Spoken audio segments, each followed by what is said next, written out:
I'd only just shut the car door when she came storming down the sidewalk.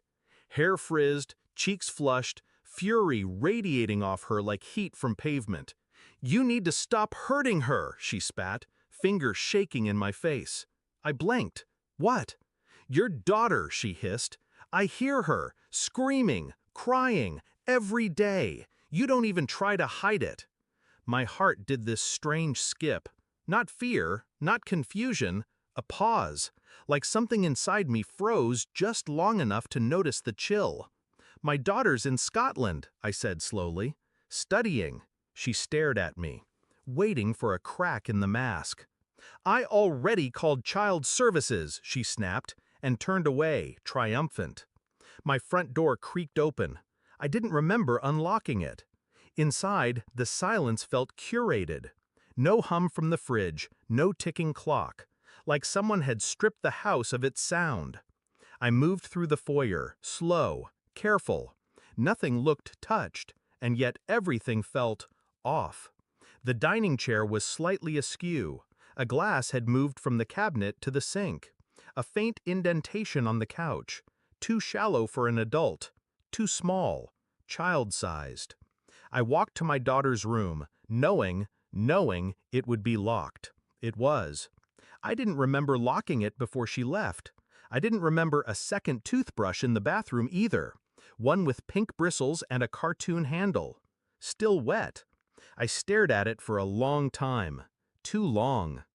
That's when I stopped wondering if the neighbor was lying, and started wondering who was. I didn't confront her, not yet. I studied patterns, movements.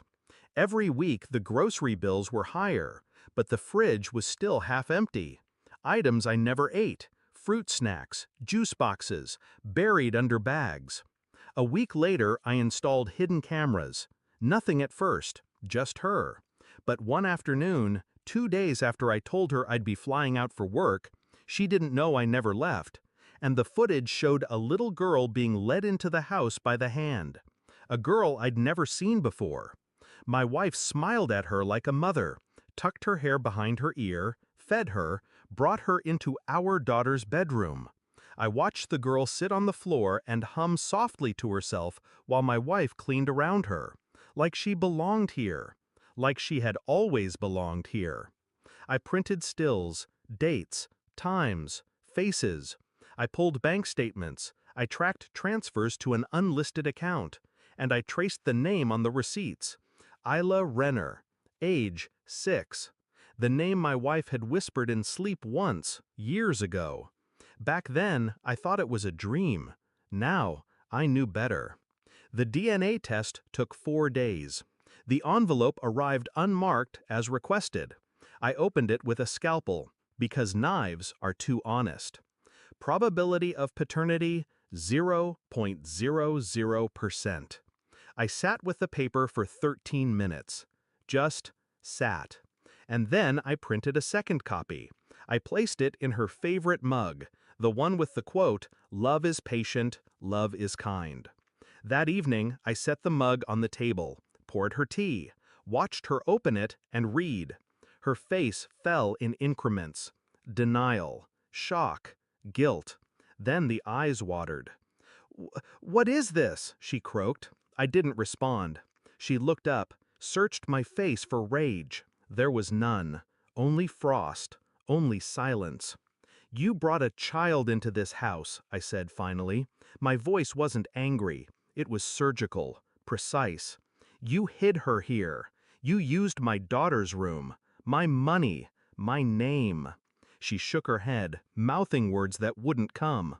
"I know everything," I said.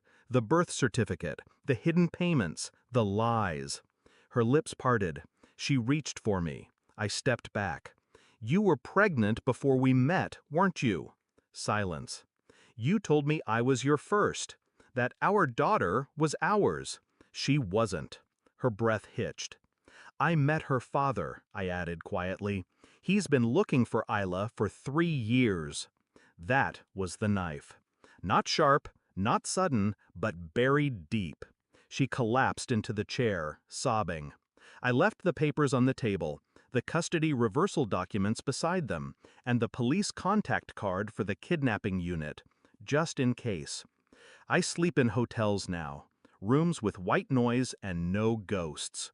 Our house sold in a week. She fought it, tried to call, sent messages that began with please and ended with forgive me.